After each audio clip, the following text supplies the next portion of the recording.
Good morning students. आज का हमारा टॉपिक है काइनेटिक एनर्जी। तो इससे पहले एनर्जी ऑलरेडी हम पढ़ चुके हैं।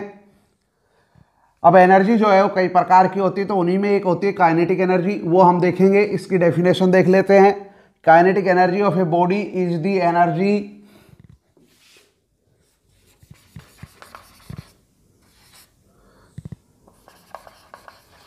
Passed by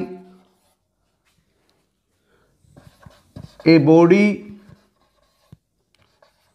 by virtue of its motion। Clear? By virtue of its motion, इसका मतलब क्या है? By virtue of its motion मतलब गति के कारण, मोशन के कारण। जैसे ये है, इसको मैं ऐसे फेंकता हूं तो इसमें जो गति है, इसमें जो मोशन है, उसकी वजह से जो इसमें एनर्जी होती है उसको क्या कहते हैं? काइनेटिक एनर्जी कहते हैं। तो जरा समझिएगा काइनेटिक एनर्जी क्या होगी। Kinetic energy of a body is the energy passed by a body by virtue of its motion. Kinetic energy जो है वो क्या होती है? वो एक एनर्जी ही है, लेकिन किस कारण होती है? वो by virtue of motion of the body, body के मोशन के कारण होती है।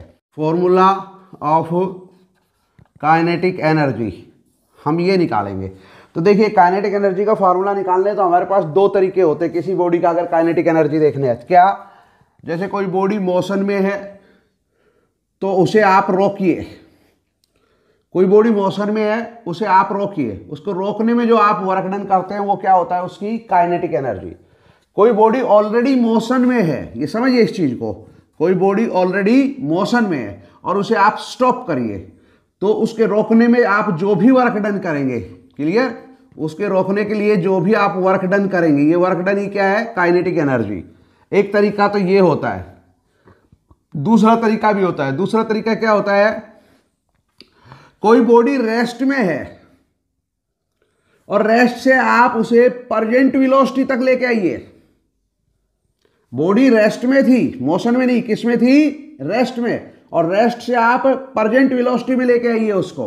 तो परजेंट वेलोसिटी में लाने के लिए आपको जो वर्क डन करना पड़ा, क्लियर, ये वर्क डन ही क्या होगा? काइनेटिक एनर्जी होगा। तो दो तरीके हैं। बॉडी अगर मोशन में है तो उसे रोकिए, रोकने में जो वर्क डन करना पड़ेगा वही उसकी काइनेटिक एनर्जी है। और बॉडी अगर रेस्ट में है तो उसे परजेंट वेलोसिटी तक लेके आइएगा, उसमें आपको जो काम करना पड़ा वही क्या है? काइनेटिक एनर्जी है। तो चलिए अब हम दूसरा तरीका देखते हैं। हम मान लेते हैं कि हमारे पास एक बॉडी है, ओके। हम क्या कर रहे हैं? Formula of kinetic energy. तो हम मान लेते हैं हमारे पास एक बॉडी है और बॉडी इनिशियली किस में है? रेस्ट में है। इनिशियल वेलोसिटी उसकी 0 है। बॉडी का मास m है, तो मैंने एक m मास की बॉडी कंसीडर की है जो किस में है? रेस्ट में है। इस बॉडी के ऊपर चलिए मैं फोर्स लगाता हूं, F फोर्स लगाता हूं। तो बॉडी पे जब मैं फोर्स लगाऊंगा तो बॉडी क्या करेगी? मूव करेगी। मान लेते हैं बॉडी के अंदर एक्सेलरेशन कितना आता है? a एक्सेलरेशन आता है। और बॉडी जो है वो s डिस्प्लेसमेंट के बाद या s डिस्टेंस के बाद जो बॉडी है उसकी वेलोसिटी कितनी हो जाती है? v। अब समझे ना, मेरे पास ये कोई बॉडी है m मास की, ये कोई बॉडी है जो रेस्ट में है। अब मैं इस पर फोर्स लगाऊंगा, फोर्स लगाऊंगा तो क्या करेगी? ये मोशन में आएगी, ऐसे ऐसे ऐसे मोशन में होती जाएगी। मोशन में आएगी मतलब इसमें एक्सेलरेशन है। तो s डिस्टेंस के बाद इसकी वेलोसिटी कितनी हो जाती है? v हो जाती है। क्लियर? बहुत सिंपल मैंने बोला है, जरा ध्यान करिएगा, आराम से आप लिख लोगे कि आप एक बॉडी कंसीडर करिए m मास की जो इनिशियली किस में है? रेस्ट में है। उस पर आप फोर्स लगाते हैं तो बॉडी जो है मूव करेगी फोर्स की डायरेक्शन में a एक्सेलरेशन से। s डिस्टेंस के बाद बॉडी की वेलोसिटी कितनी हो जाती है? v। तो अब मैं यहां देखता हूं कि ये वेलोसिटी, देखो बॉडी को ये परजेंट वेलोसिटी v देने के लिए कितना काम हमको करना पड़ा वो देखना पड़ेगा। तो देखिए वर्क डन कितना हुआ है? यहां पे वर्क डन कितना हुआ? अब वर्क डन का तो फॉर्मूला होता है ना?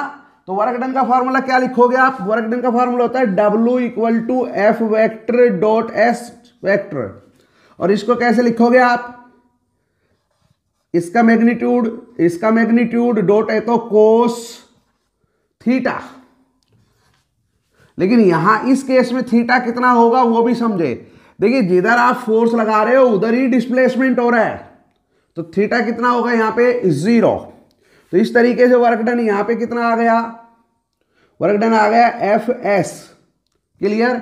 और फोर्स जो होता है वो किसके बराबर होता है, जरा ये भी देखें, किसके बराबर होता है, मास इंटू एक्सेलरेशन। तो इस हिसाब से F की वैल्यू रखोगे तो कितना आएगा, MAS। और दूसरी चीज एक और भी है, वो भी यहां पे देखिएगा, क्या कि बॉडी की देखिए इनिशियल वेलोसिटी कितनी है 0, फाइनल वेलोसिटी कितनी है v, बॉडी का डिस्प्लेसमेंट कितना है s, बॉडी का एक्सेलरेशन कितना था a। तो आपके पास ऑलरेडी एक फार्मूला होता है, वो फार्मूला लगाइए, क्या होता है, v square minus u square equal to 2as। और यहां पे देखिएगा v स्क्वायर माइनस 0 का स्क्वायर इक्वल टू 2as, क्योंकि u की वैल्यू यहां पे कितनी है 0। तो यहां पे कितना हो जाएगा, a की वैल्यू कितनी हो जाएगी, जरा वो देखिए, तो कितनी हो गई v square upon 2s। a की वैल्यू कितनी हो गई, v स्क्वायर अपॉन 2s। तो ये वैल्यू यहां पे रखेंगे तो देखो कितनी आएगी, m, a की वैल्यू कितनी हो गई, v square upon 2s into s। मैंने केवल a की वैल्यू रखी है। अब क्या होगा, s से s कैंसिल हो जाएगा, तो जो वर्क डन यहां पे आ रहा है वो कितना आ रहा है, 1/2m v स्क्वायर, ये वर्क डन आ रहा है। और मैंने पहले ही कहा था कि कोई बॉडी रेस्ट में है, उसको आप कोई परजेंट वेलोसिटी प्रोवाइड कराते हैं तो उस दौरान आपको जो भी वर्क डन करना पड़ेगा वही क्या होती है, काइनेटिक एनर्जी। इसका मतलब यही क्या है, काइनेटिक एनर्जी है। तो इसका मतलब काइनेटिक एनर्जी का जो फॉर्मूला है वो कितना हुआ, 1/2m v स्क्वायर। तो ये काइनेटिक एनर्जी का फॉर्मूला हो गया है।